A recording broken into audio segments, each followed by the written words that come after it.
Cosmic here, welcome to the channel, and today we got a massive update with both the live stream and the patch notes that came out. So we have a lot to go into. Free pulls, new character, massive buffs or fixes across the board. Honestly, there is just a ton, and this feels like a more major update almost than Season 1 was, but hey, I'm going to welcome it. So in today's video, we're going to be giving a quick look at Chizuru's kit, and then like I mentioned, diving into the patch notes and giving our thoughts. I want to pull out some highlights from the stream, but ultimately the patch notes were just more complete, so I figured that we would just start there. However, I figured it would not be fair if I didn't at least highlight Chizuru up front, because of course that is going to be the main thing I know a lot of people care about. But for me, honestly, the biggest thing is going to be figuring out where in the world the epiphanies land, because there's this really interesting like inhibitor effect that she has that is going to limit what you can do. So rest in peace, Mika, not going to get to be paired with her when we're not able to generate our AP, but she does seem to have some self-healing. She does seem to have some really cool melty hit, which of course is going to work insanely well with Rei. So I do like that they're giving us more characters that pair really well with, some of the free 4-stars that we've gotten already. But a lot of her kit, for me personally, is going to come down to, well, what do the epiphanies do? So if you do want to check that out, we will be having our video review of her later once we have all the information. And of course, on stream later tonight, we will be diving in to a fully kitted out Chizuru, while E0, I did pre-farm everything, so she will be fully loaded diving in. So if you want to catch the first run with Chizuru later tonight, make sure to like and subscribe to the channel, as it does help out a ton. And again, we'll have a lot of fun with it once we get Rei and the team put together. So I'll leave this up here again just so people can quickly reference it. Not too much I want to get into until we know, well, more about the epiphanies. So we instead are going to be spending a lot of time on the patch notes, and these are massive. And again, free pulls, character updates, new rewards, more in the memory fragment area, or 2 new memory fragments, I should say, new chaos rewards. I mean, there is literally just a absolute ton to dive into. So we are going to go line by line, give my thoughts, and just see where things are at. So first up, we do have to acknowledge that there will be a second chapter. Of course, more story updates are always good, but, let's talk about the bigger picture and the bigger events to look forward to. So the Great Rift is finally joining us, and for those that might have missed it, this is the boss battle that you're going to form 2 teams for. You're going to have a limited number of turns, and whoever gets the most points out of it is going to get a really cool leadership, it looks like, icon in terms of like where you fall. So one thing to note here is that it is up to rank 1000, so we'll have to see what that looks like. Now, to be fair, I totally expect this to be taken over by a combination of people who are wailing out, have E6 max partners, and then whoever just has a either Mei Lin team or a Luke team, now that we know that he can do insane short-term damage, or a Tressa loop, right? I would expect those 3 to be on top. So I'm really curious to see if something else can kind of break past those expectations, but based on the current meta in the game, I would expect those 3 plus whatever whales are going to be cooking. So, for me personally, I will just take whatever team I can, enjoy my icon, and move on with it, but this really just does seem like more of a bragging rate thing. Now, the one big thing I know a lot of people are waiting for is that the second supply store is open, and most importantly, we are getting the Omega code, which now we know costs 6,000 of the pure white fragments. For those that don't know, this is the free 5-star dupe material, so you can save this for a future character if you want. I would arguably maybe save it for a future character, especially when we know that seasonal characters are going to be a thing. I don't know if it's Christmas. I don't know if it's going to be New Year's. I don't know if it's going to be Valentine's. I know that they do summer units in Epic 7, but at some point there is going to be a seasonal character. And for me personally, I will be saving the Omega codes for that, because they are usually going to be the most busted, and therefore the best, I should say, investment for those Omega codes. Now, the one thing I will say that I wasn't the biggest fan of, you'll notice here that we have the rescue anchors at 5, which was nice, but no limited pulls. So we are getting limited pulls elsewhere in the event through logins and what have you, but I definitely feel like this is one thing that they should have given us a bit more for in terms of just more pulls, right? And then the rest of this is more of what we've seen. There's upgrade materials for Chizuru, which for me just means it's going to go towards a future character. And of course, the artifact or memory fragment fixer, the multidimensional alignment material, which allows you to set the main stat. So very nice. That is obviously a really big deal in terms of just finding the right memory fragments. So that is a welcomed update. Now, one of the other things that we talked about earlier in the devs hinted at these updates, is all of this is a long way to say that now you're able to get your dimensional tunnel events in other areas, which is really nice. So when you have it pop up on the codex and you're going through the runs and you're just trying to find it, if you're running like Swamp of Judgment or the original 5 Chaos, you can now see the tunnel, get a forbidden cart, it'll turn into a seasonal deck. So this is more of a just massive quality of life adjustment. And for a lot of us, admittedly, we don't want to do Lab Zero anymore because and again, maybe they fix this and maybe it's in the patch notes. I may missed it in my first view, but it just seems like Laboratory Zero is cursed, right? Like there are better events in other Chaos. So for me personally, I am now going to take whatever my favorite DPS is or whatever gear I'm trying to target for a build. I'm just going to sit there and loop the choices until we can find a tunnel and then let that be our focus for if it's going to be a seasonal save or not. Now, in terms of just getting more goodies, right? We are getting the Unigram Messenger launch. This is just going to be the character invite of, or I should say messenger of like, oh, let's go on a date or let's go on an event and just the relationship building part of it, right? So for me, it's personally whatever. What's nice is we're going to get more items from it, more rewards, what have you. So sure. Now, one of the things I am most excited for is the Black Horn trade. And again, this was in the stream, but it didn't really have more information. So this was one of the areas I really want to just make sure we highlight the patch notes instead of the stream because, well, it leaves a lot to be desired in information. So in Chaos, there will be a new Chaos. You can get the Crystal of Discord by defeating boss monsters. So really important to note here up front is that this does give you incentive, especially for those who have been doing the new farming method that I talked about in my last video. There is now even more of a reason to make sure you go all the way through and fight that first boss just so you can get this material. Generally, a lot of times you would be skipping out early because you didn't get the mutant sample event or you might not have gotten the right event you were looking for. But now with this, I will, for me, go through and making sure that we are farming all the way through the end.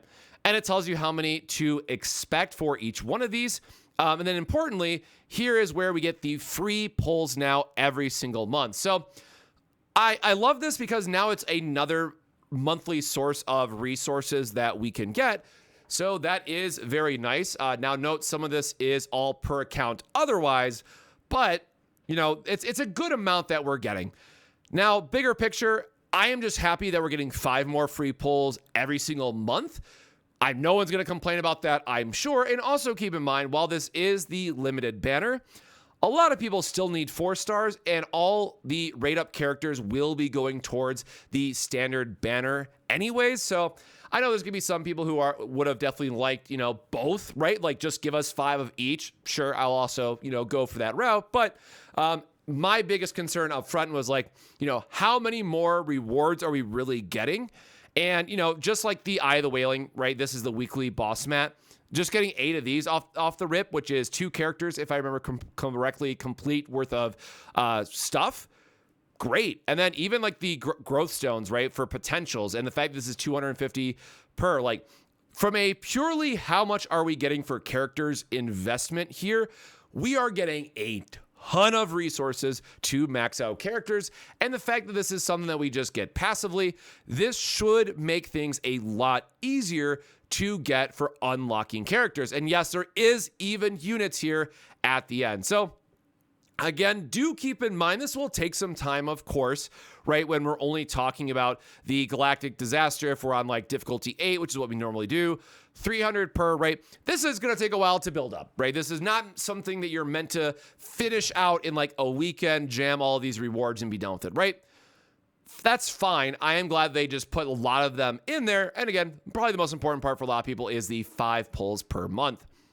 Now going into the next part, we have some events to look forward to. So we do have the Unigram event. This is where I was talking about the rewards that we could expect, skipping ahead here. So smaller rewards, but again, just one of those things like, hey, the new gifts. It's really just showcasing the new event. So not much to write about here other than the Prism Lens. Like for me, that's the thing that I got most excited about here was just like, hey, give me more Prism Lens, please and thank you.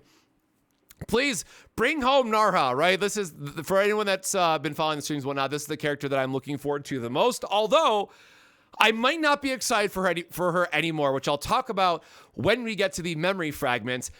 And now I'm very, very worried for her kit. But I still love her design. I still love the like manta ray sharks. Cool.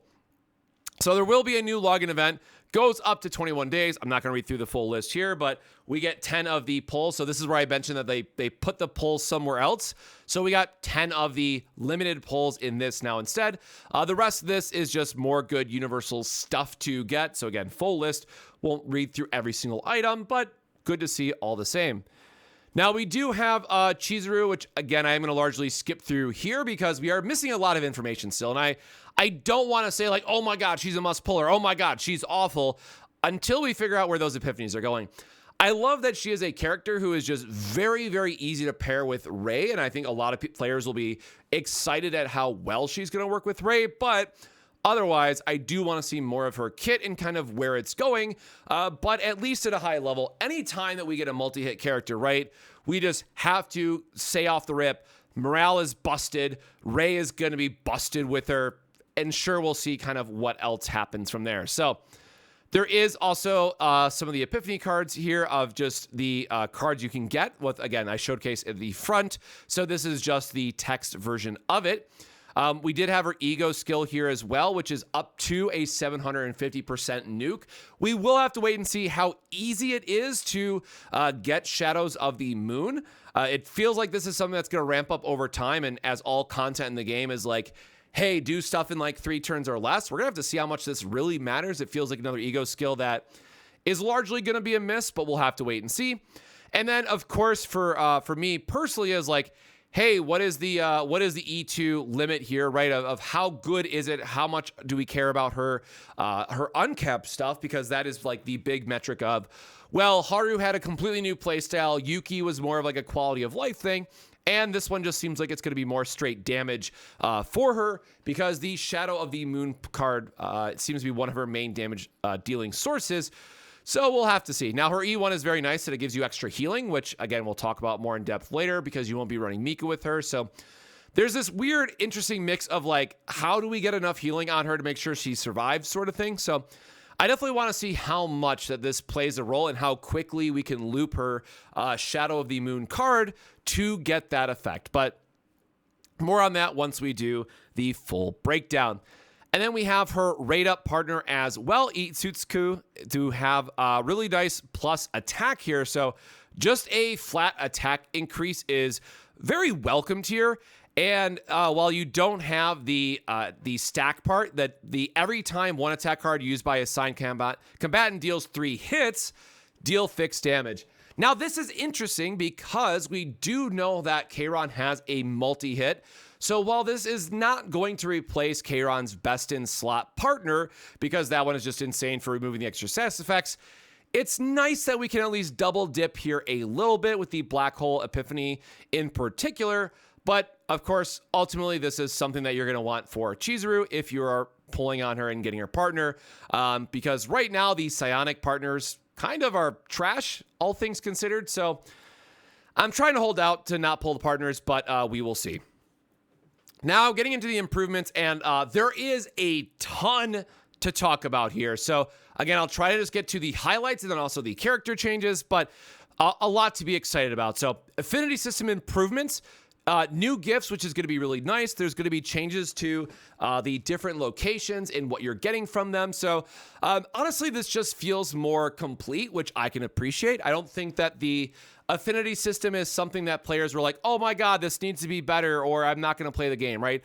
This is just like a cool update that the devs are doing because it does make the game feel more complete in that regard. So I don't have any strong feelings for this, but if the affinity thing is your favorite, part of the game, let me know in the comments below. But this is largely just a, yay, nice to have update. So UI improvements, new gifts that will have favorited items for the combatants. Like if we give her the guitar pick, she'll get more affinity from it. Cool. We talked about this previously. There will be a 80% unit refund for combatants and partners. So if you've already leveled these up, you are going to get them back. The new hyperspace is going to be all on multi-target attacks with the benefit of getting morale. So This is going to be insane. This is just a self-feeding print buff, right? Because anybody who's doing multi-hits wants to have morale, so this is like a self-buff thing now. So sure, this is going to be a fun one just to speed through, and of course, it's going to benefit Chizuru. So, all right, a little bit of the elephant in the room. All right, let's talk about it. So we have the new memory fragments. We have Judgment's Flames. It's a 4 set. Plus 50% damage amount to instinct cards used to targets in a ravaged state. We know that Narha is going to be instinct based on what's available on the website, and it does look like she is going to care about the ravaged or broken state, which is going to feel bad unless she has some like Giga Break mechanic in it. So plus 50% damage, unless she's also a multi-hitter, right, isn't going to be that big of a deal. So I'm not sure how much I really care to pre-farm this, where things like the 12% attack, the 25% crit damage, right, are just in general going to be better, most likely in a large amount of scenarios. So normally I try to pre-farm memory fragments for all my characters so I can try to showcase the combatants in the best highlight possible. But this one really bums me out, I gotta say. So I will farm it, I will test it, I will, try to give Narha the set. But it looks like she will still be using the 2-2-2 split that a lot of people care about. And then we have the Orb of Inhibition.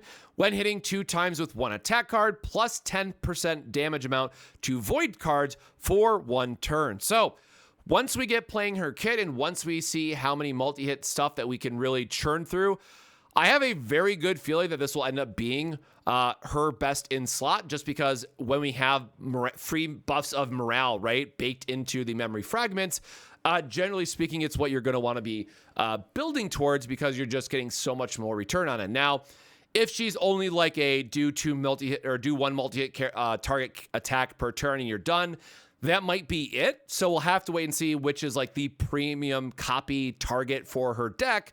But this one feels like it's kind of at least there's a option here where I would consider it. And then this is just saying that, yes, there will be a new memory fragment farm, Flames and Orb, that'll drop these 2 items. And then you can also get it for the Chaos rewards, which we would expect. Now, I really wish they would have fixed the formatting on this just a little bit, but a lot of really important updates now. So new lobby animation for the Ray Enjoyers. We do get the new art, which is really nice. The Zero system is now going to go up to level 100, so this will be another source of rewards for a lot of players. So if you've been just playing the game a lot, like myself, this is now going to be 40 more levels worth of rewards, which is another massive dump of character mats and materials and upgrades. So sure, very excited to see what we actually get here. Battle missions improvements. This is one that a lot of people complained about, and rightfully so, is that the upgrades that you got for the normal versus hard battles that you were doing were just a little bit lackluster. So they do say that they're going to improve all of it, which again, thank goodness. And if you've already cleared it, you will get those rewards sent to your inbox. So, the unit refund, the more mats, the extra mats from Chaos.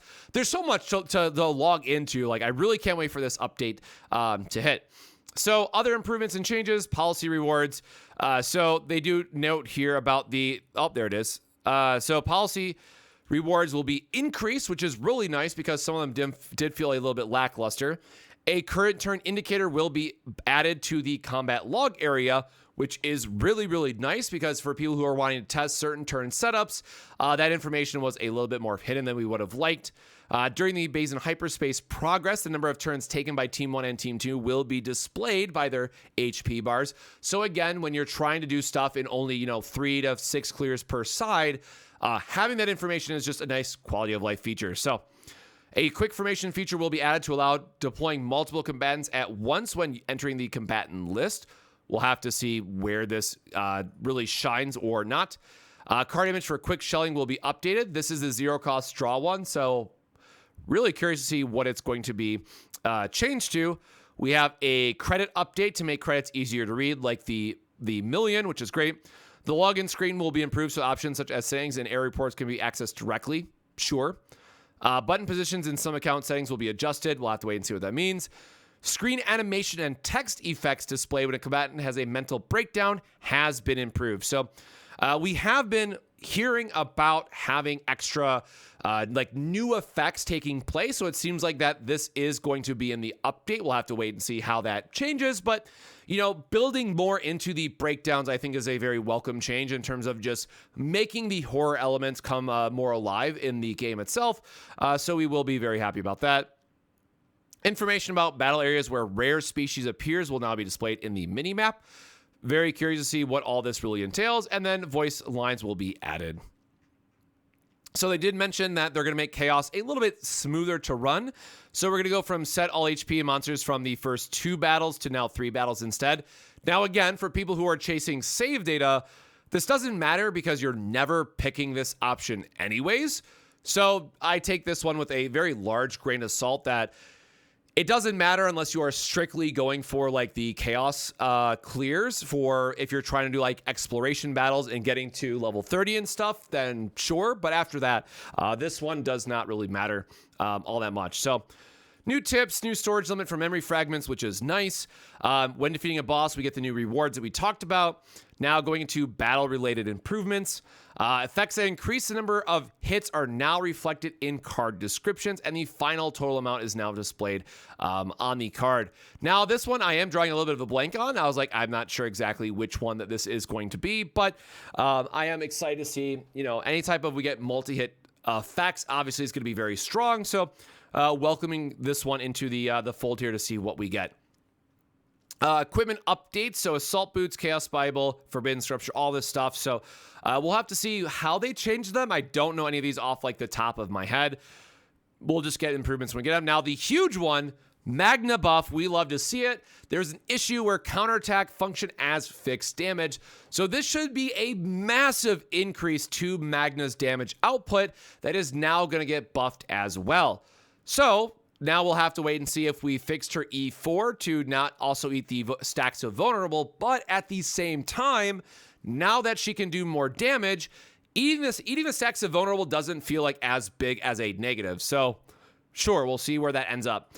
Tenacity damage is now dealt with card effects other than attack cards. A dedicated tenacity damage effect will now be displayed. So again, I like this one because as you're moving towards Ravage State matters more, this does give us a very clear direction on like, okay, well, how do we get to Ravage State? How are we getting that break quickly? And this will now get us there a little bit sooner in terms of, you know, being able to accurately measure when we get there.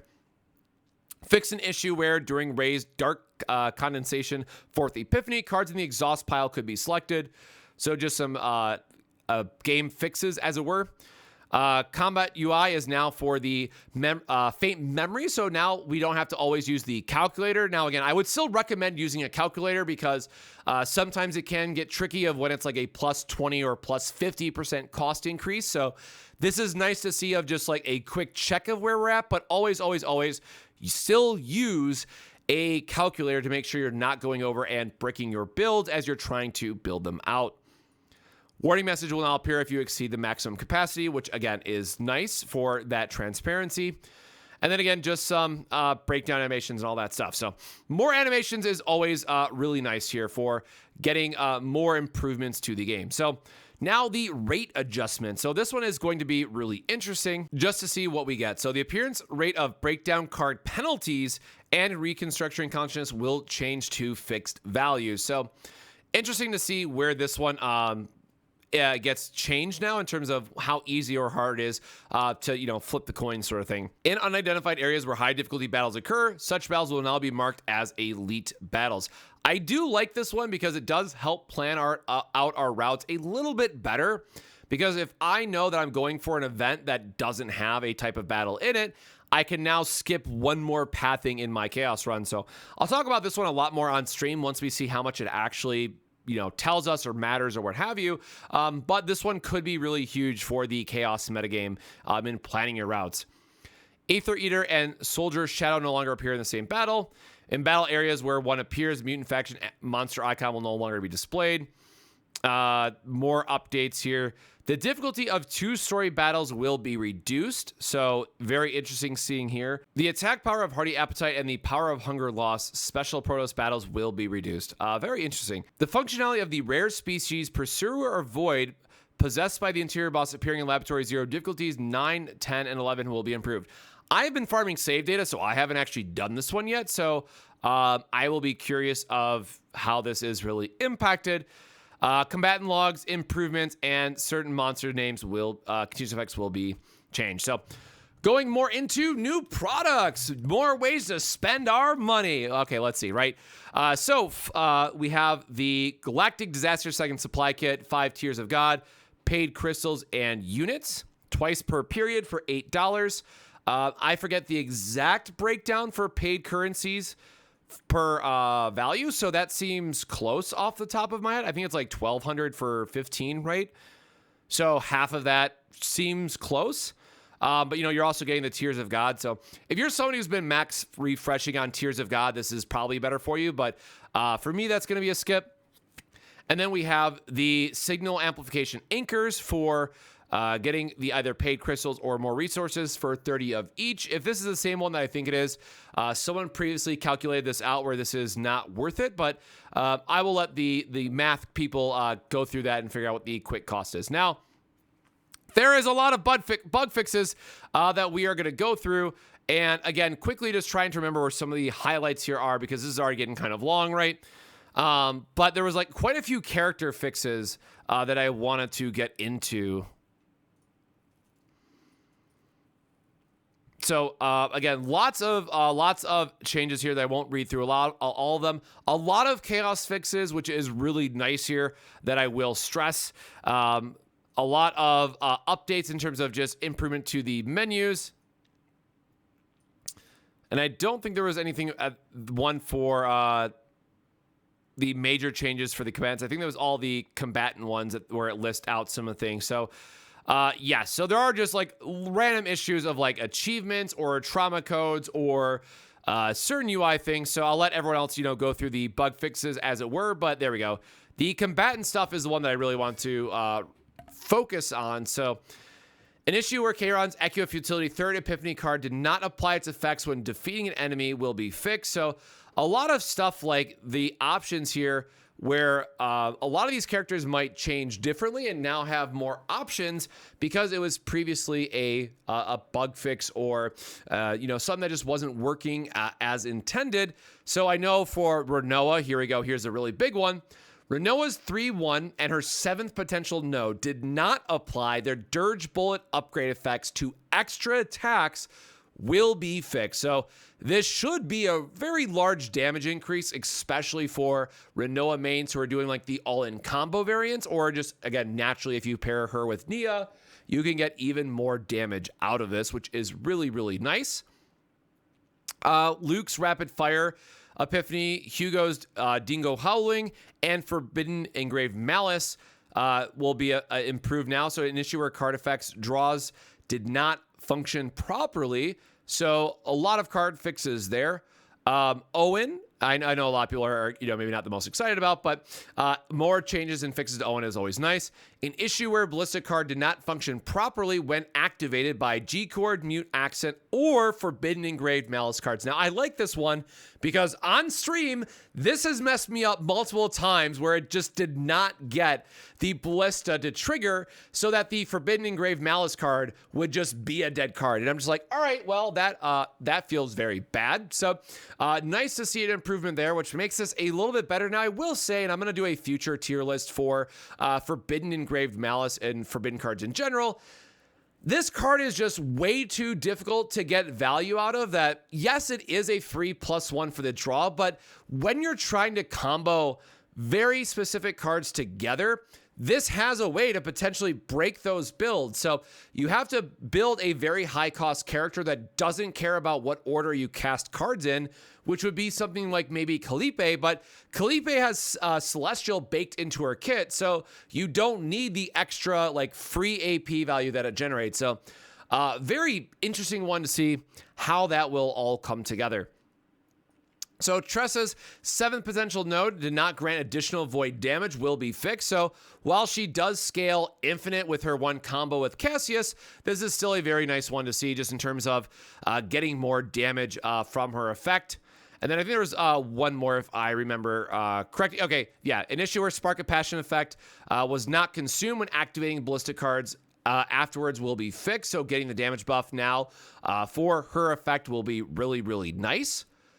So, and then the Dirge, more changes to Dirge Bullet, now getting benefit from the Conqueror's Aspect. Critical damage will be the one cost. So, again, massive, massive, massive Renoa buffs, all things considered. She definitely was the one who won the most out of this. But, of course, some just other quality of life and bug fixes still can go a long way for some of the other characters. Battle log improvements is very welcomed. And then agony effects that were displayed on monsters that did not take agony damage will be fixed. So more transparency just around the damage that we can expect. So again, very nice overall. Very excited to see this full patch notes. So let me know your thoughts. Again, lots of fixes, lots of updates, just a ton of content to look forward to. And for me personally, very excited for Chizuru just to see how her kit does, but also free pulls, free rewards, a lot to be excited for with this update. So, as I mentioned, later tonight we will be streaming. We will be pulling for Chizuru, having her fully kitted out, max potentials, max memory fragments, all loaded out, and having a lot of fun with it. So, let me know what your favorite update was from this series of patch notes. But until next time, my friends, stay safe, stay hydrated, and we'll see you next time. Cheers.